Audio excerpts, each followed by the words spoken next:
Hello everyone, welcome back to my channel. जय महाकाल।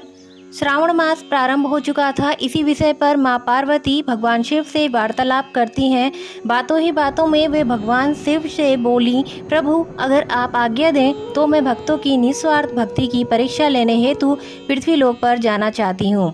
महादेव बोले, देवी पार्वती अगर आपकी ऐसी ही इच्छा है तो आपको जरूर जाना चाहिए। वैसे ही श्रावण मास प्रारंभ हो चुका है।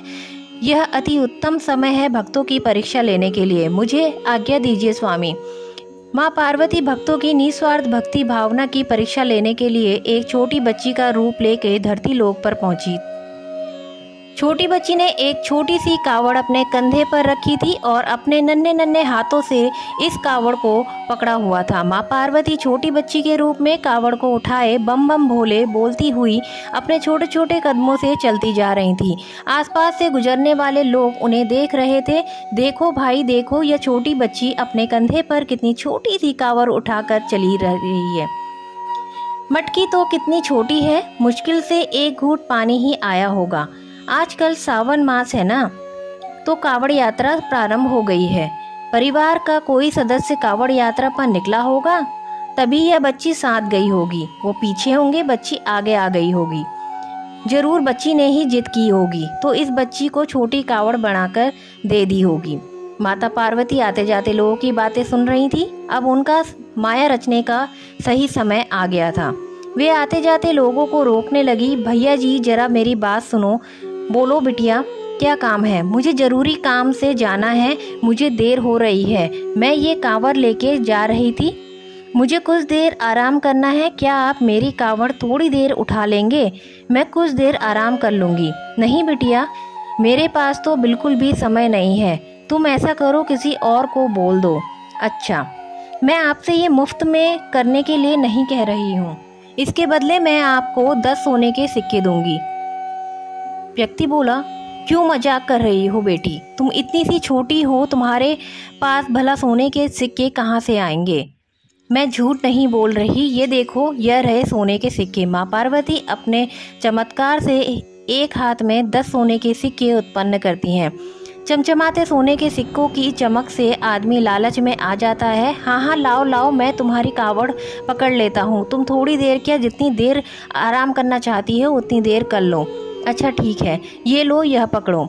आदमी को लगा छोटी सी कावड़ पकड़ने के बदले 10 सोने के सिक्के मिल रहे हैं तो इसमें लाभ ही लाभ है। आदमी ने जैसे ही कावड़ अपने कंधों पर रखी, कावड़ का वजन इतना भारी हो गया कि आदमी एक ही पल में थक गया और हार मान गया। अरे अरे अरे अरे, संभालो अपनी कावड़, यह तो बहुत भारी है, यह मुझसे नहीं उठाई जाएगी। अरे भैया, आप मेरी इतनी हल्की कावड़ को भारी बोल रहे हो? जब मैं छोटी बच्ची इसे उठा सकती हूँ तो आप क्यों नहीं? तो आपको यह सोने के सिक्के नहीं मिलेंगे। अरे भाई कोई बात नहीं, कंधे थोड़ी ना तोड़ने हैं इतनी भारी कावड़ उठाकर। अब तुम किसी और को बोल दो। पार्वती माँ बोली, अच्छा। पार्वती जी हंसने लगती हैं। उन्होंने जानबूझकर कावड़ का वजन बढ़ा दिया था। उसके बाद बहुत से लोग सिक्कों के लालच में कावड़ उठाने के लिए रुकते हैं, पर स्वार्थी लोगों के लिए तो कावड़ भारी हो जाती थी। माँ पार्वती तो भक्तों की परीक्षा ले रही थी। कौन जानता था वो छोटी बच्ची स्वयं देवी पार्वती हैं। चलते चलते माँ पार्वती बहुत से लोगों की परीक्षा ले चुकी थी, पर अभी तक इस परीक्षा में कोई भी सफल नहीं रहा था। कुछ देर बाद एक आदमी अपनी गर्भवती पत्नी के साथ वहां से गुजर रहा था। माता पार्वती ने उस आदमी को आवाज़ लगाई, ओ भैया जरा रुकना तो। सुनो जी, वो छोटी बच्ची हमें बुला रही है, कहीं उसे हमारी ज़रूरत तो नहीं? हमें रुकना चाहिए। हाँ चलो पूछते हैं। क्या हुआ बिटिया, तुमने हमें आवाज़ क्यों दी? और तुम्हारे माता पिता कहाँ हैं? भैया मेरे माता पिता थोड़े पीछे रह गए हैं, मैं आगे निकल आई और अब मैं उनकी प्रतीक्षा कर रही हूँ।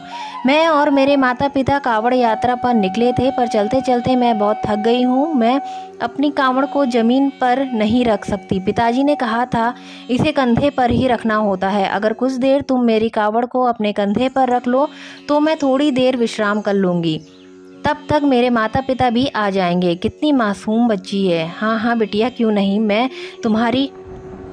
तुम्हारी कावड़ को अपने कंधे पर रख लेता हूँ। जब तुम्हारे माता पिता आएंगे तब तुम उनके साथ आगे चले जाना, ठीक है?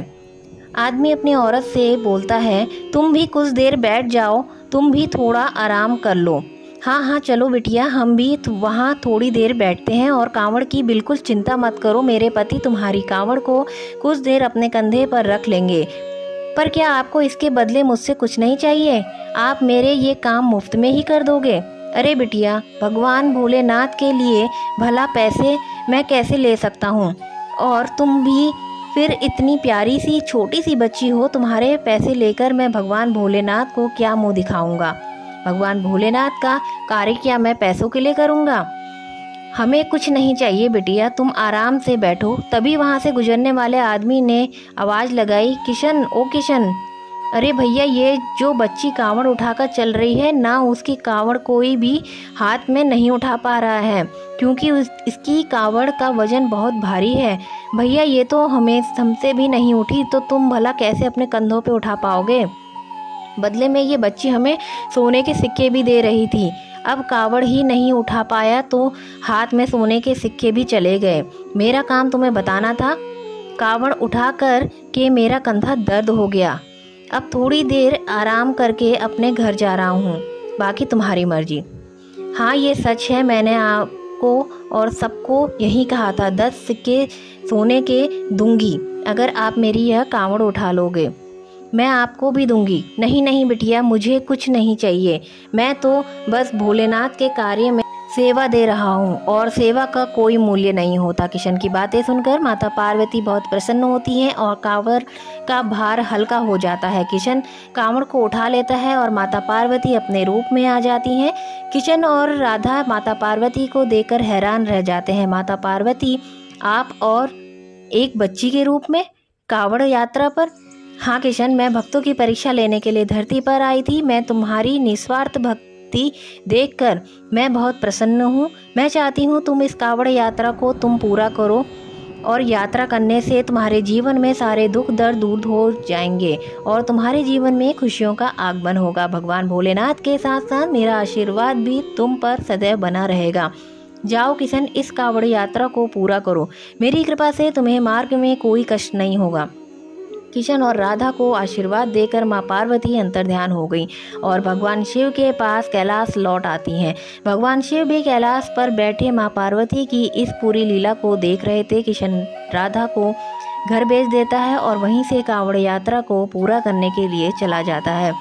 किशन बहुत खुश था कि आज साक्षात माँ पार्वती ने उसे दर्शन दिए। किशन कांवड़ यात्रा करके वापस लौटता है, राधा के साथ मिलकर शिवलिंग की पूजा करता है। किशन ने सपने में भी नहीं सोचा था कि वह कभी कांवड़ यात्रा पर भी जाएगा। किशन की निस्वार्थ भक्ति से आज उनके जीवन में सुख समृद्धि से भर गया। तो दोस्तों, वीडियो पसंद आई हो तो लाइक शेयर कमेंट करें, सब्सक्राइब जरूर करें।